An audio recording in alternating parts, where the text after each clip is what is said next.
پاکستان کی سرزمین پر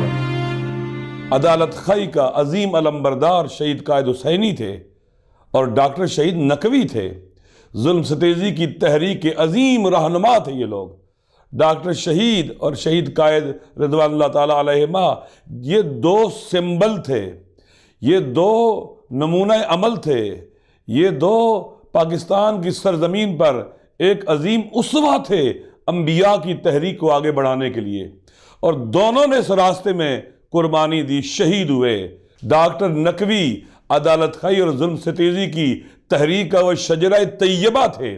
جنہوں نے اس سوچ کو، اس فکر کو، اس نظریے کو اپنی نوجوانی سے ہی اپنے وجود میں پیدا کیا، اور پھر ان آرزوؤں اور ارمانوں کو لے کے چلے، ان اہداف اور مقاصد کو لے کے چلے۔ انہوں نے جوانوں میں کام کیا، نوجوانوں میں کام کیا، انہوں نے کالجوں کے اندر کام کیا، یونیورسٹیز کے اندر کام کیا،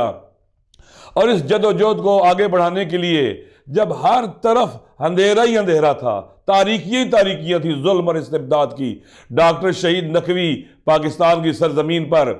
اسٹوڈنٹس کو جمع کرتے ہیں اور ایک عظیم تشکل کی، ایک عظیم جماعت اور تنظیم کی بنیاد رکھتے ہیں جو انہی آرزوؤں کو لے کے آگے چلے، جو کمیونسٹوں کی مادہ پرستی کی تحریک کے مقابلے میں کھڑے ہوں، جو سوشلسٹوں کی مادہ پرستی کی تحریک کے مقابلے میں کھڑے ہوں،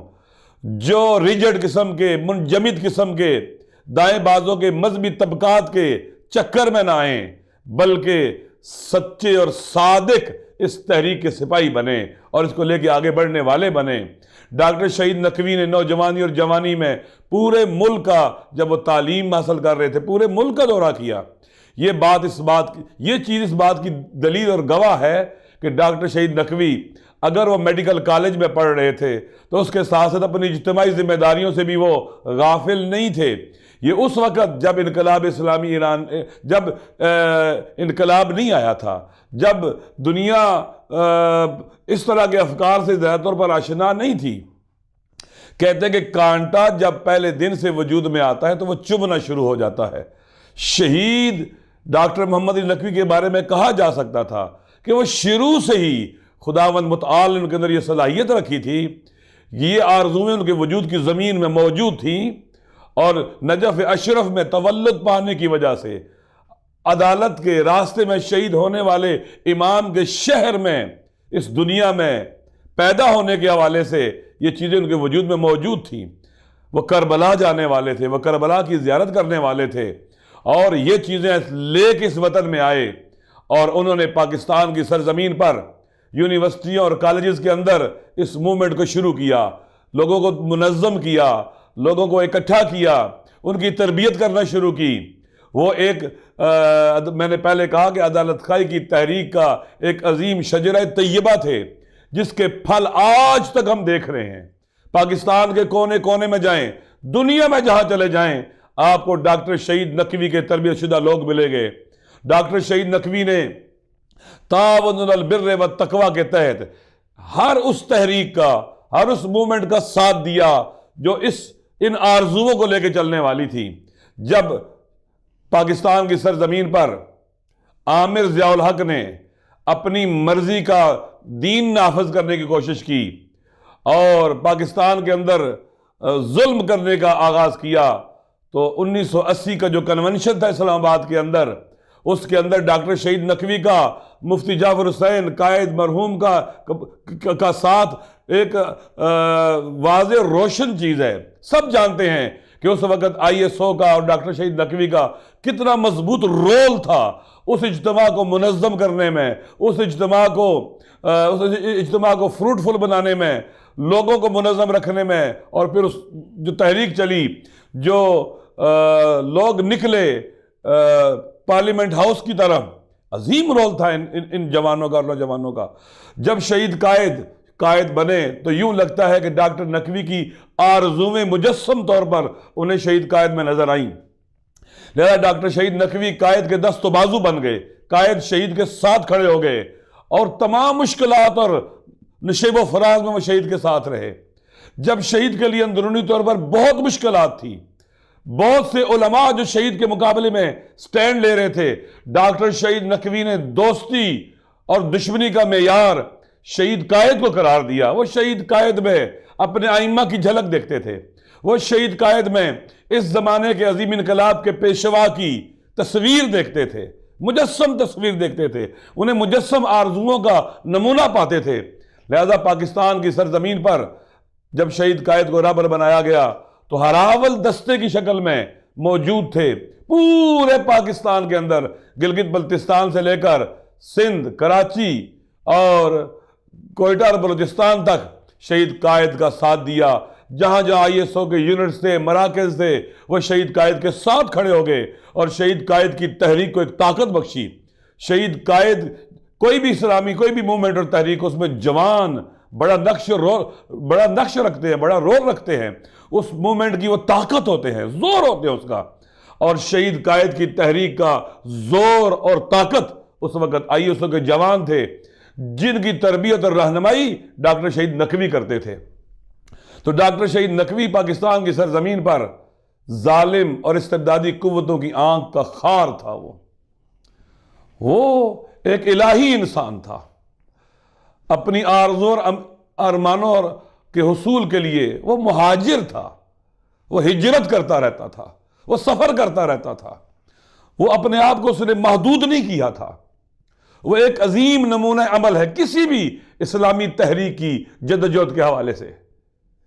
انہوں نے اپنے آپ کو کوئی بہانہ کر کے الگ تھلگ نہیں کیا،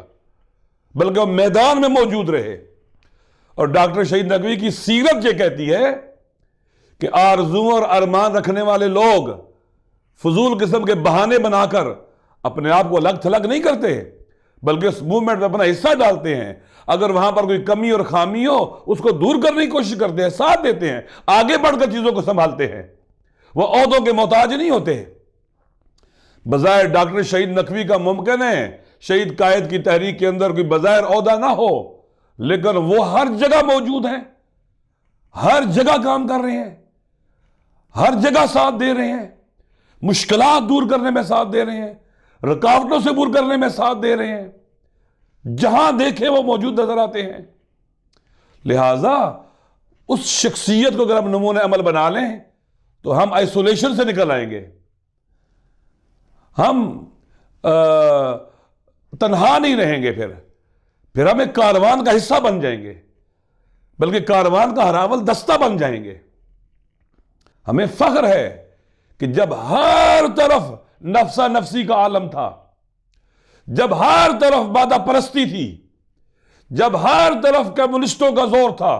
سوشلسٹوں کا زور تھا، جب ہر طرف ریجڈ رائٹ ونگ کے لوگوں کا زور تھا، اس زمانے میں حد وسط، رائے وسط یعنی صراط مستقیم پر چلنے کے لیے وہ اٹھے، اور جوانوں کو یونیورسٹیز اور کالجز کے اندر انہوں نے لیفٹسٹ بننے سے، کمیونسٹوں کے بلاک میں جانے سے، نیشنلسٹ جماعتوں کا حصہ بننے سے انہوں نے روکا، اور ان کو ایک ایسا آپشن دیا ہے، ایک ایسا راستہ دکھایا ہے جو ان کو انبیاء کی تحریک کے ساتھ منسلک کرتا ہے، جس پر چلنا عبادت ہے۔ وہ راستہ جس پر انبیاء، اولیاء، ائمہ اہل بیت چلے، تاریخ انسانیت کے شریف ترین انسان جس راستے پر چلے، اس راستے پر جوانوں کو چلایا۔ اور اس کے بعد جب مفتی صاحب آ گئے، شہید قائد آ گئے، تو ڈاکٹر شہید کی تحریک میں اور وسعت پیدا ہو گئی۔ اس عظیم پلیٹ فارم کے اندر پہلے یونیورسٹیز اور کالجز کے اندر تھے، پھر قومی سطح کے اوپر پورے ملک کے اندر اپنی اس موومنٹ کو لے کے وہ چلے۔ اور الحمدللہ آج پاکستان کے آپ جس کونے میں جائیں، جہاں جائیں، دو شخصیتوں کے تربیت شدہ لوگ ملیں گے، یا شہید عارف حسین الحسینی کے یا ڈاکٹر شہید نقوی کے۔ ڈاکٹر شہید نقوی ایک پاکستان کی سرزمین پر ایک بہار کی نشانی تھی، ایسی بہار جو اپنے ساتھ امیدیں لے کے آتی ہے، جو اپنے ساتھ جذبے اور ولولے لے کے آتی ہے، جو اپنے ساتھ ایک نئی زندگی لے کے آتی ہے، جو اپنے ساتھ ایک نشاط لے کے آتی ہے، جو اپنے ساتھ پاکیزہ ترین اہداف لے کے آتی ہے۔ لہٰذا ڈاکٹر شہید نقوی ہمارے لیے ایسی شخصیت ہیں جو رول ماڈل ہیں، ہم انہیں نہیں بھول سکتے، ہم انہیں کبھی نہیں بھلا سکتے۔ وہ ہماری زندگی ہیں، ہماری تحریکوں کی زندگی ہیں۔ وہ ڈاکٹر شہید نقوی ہمارے شعور کا نام ہے، ہماری بصیرت کا نام ہے۔ ڈاکٹر شہید نقوی ہمارے عمل کا نام ہے، ہماری مقاومت اور استقامت کا نام ہے، جو بغیر کسی خوف و خطر کے دنیا کے ظالم ترین سسٹمز کے مقابلے میں وہ کھڑا ہوتا ہے، سینہ تان کے، شجاعت اور بہادری کے ساتھ۔ شجاع بھی ہے، بہادر بھی ہے، حکمت رکھنے والا بھی ہے، مدبر بھی ہے، اور ایثار اور فداکاری کرنے والا بھی ہے، منکسر مزاج بھی ہے، متواضع بھی ہے، کسی پروٹوکول کو قبول نہیں کرتا۔ جب ضرورت پڑتی ہے تو پاکستان کی سڑکوں کے اوپر اپنے ہاتھ سے وال چاکنگ کرتا ہوا نظر آتا ہے، زمین پر اپنے ساتھیوں کے ساتھ سوتا ہوا نظر آتا ہے۔ شہید قائد کے زمانے میں وسائل نہ ہونے کے برابر تھے، امکانات نہ ہونے کے برابر تھے، لیکن شہید ڈاکٹر محمد علی نقوی جیسی شخصیات جو شہید کے ساتھ تھیں، ہر کمی کو پورا کر رہی تھی۔ وہ ایک غیرت مند انسان تھا، اس کے اندر دینی غیرت تھی، وطن کی غیرت تھی، دینی ناموس کا احساس تھا، وطن کی ناموس کا احساس تھا۔ تکفیریت کو سب سے پہلے سمجھ کر تکفیریت کا مقابلہ کرنے کے لیے اٹھا، تکفیریت کو رسوا کیا، اور اپنی زندگی میں بڑی حد تک تکفیریت کو اس نے شکست دے ڈالی تھی۔ اگر خدا اسے زندگی دیتا شاید پاکستان کی سرزمین پر تکفیریت کی یہ صورتحال نہ ہوتی۔ پاکستان کے اندر شیعہ سنی یونٹی اس کی آرزو اور ارمان تھا، اس کے علماء اہل سنت سے رابطے اور تعلقات۔ آپ دیکھیں شہید قائد کے بعد ڈاکٹر نقوی ہے جو ان عظیم آرزوؤں کو لے کے آگے بڑھ رہا ہے، وطن کے لیے، وطن کی سالمیت کے لیے، وطن کے استقلال کے لیے، کہ ہمارے فیصلے دنیا کے دوسرے پایا تختوں میں نہ ہوں، ہمارے وطن میں ہوں، یہاں نفرتیں نہ ہوں، محبتیں ہوں، یہاں تفرقے نہ ہوں، یونٹی اور وحدت ہو، یہاں ناامنی نہ ہو،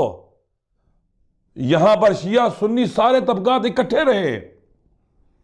وہ مظلوموں کا ساتھی تھا، وہ پاکستان میں پسے ہوئے کچلے ہوئے طبقے کی حقوق کی جدوجہد کرنے والا تھا، اور اس راستے میں ذرا سستی کا مظاہرہ نہیں کیا، ذرا کاہلی کا مظاہرہ نہیں کیا، کبھی مایوس نہیں ہوا۔ وہ مختلف ناگواریاں دیکھیں، مختلف ناروائیاں دیکھیں، مختلف ناروا سلوک دیکھے، لوگوں نے، بعض نے بڑی کوشش کی کہ اسے تنہا کر دیں، اسے ایسولیٹ کر دیں، وہ ایک الگ تھلگ کر دیا جائے، لیکن کوئی اسے الگ تھلگ نہیں کر سکا، کوئی اسے تنہا نہیں کر سکا۔ کس طرح سے تنہا کیا جا سکتا ہے اس کو جو انبیاء کے راستے کا سچا راہی اور مسافر ہو، جو اہل بیت علیہ السلام کے راستے پر صدق نیت سے چلنے والا ہو، جو عاشق ہو عدل اور عدالت کا، جو ظلم اور ظالموں سے شدید نفرت کرنے والا ہو، جو ان کے ساتھ ٹکرانے کی آرزویں لے کر شجاعت اور بہادری کے ساتھ میدان میں نکلے اور دوسروں کو بھی لے کے آ جائے۔ لہٰذا آج ہم پاکستان کی سرزمین پر انہی شہیدوں کے راستے کے مسافر ہیں، یہی ہستیاں ہمارے لیے رول ماڈل ہیں، ہم انہی سے بہت کچھ سیکھ سکتے ہیں، مختلف نشیب و فراز میں ہم سبق حاصل کر سکتے ہیں، اور اس چیز کو ہمیں باور کرنا پڑے گا کہ جب عزت کے سارے راستے، عزت سے جینے کے سارے راستے بند ہو جائیں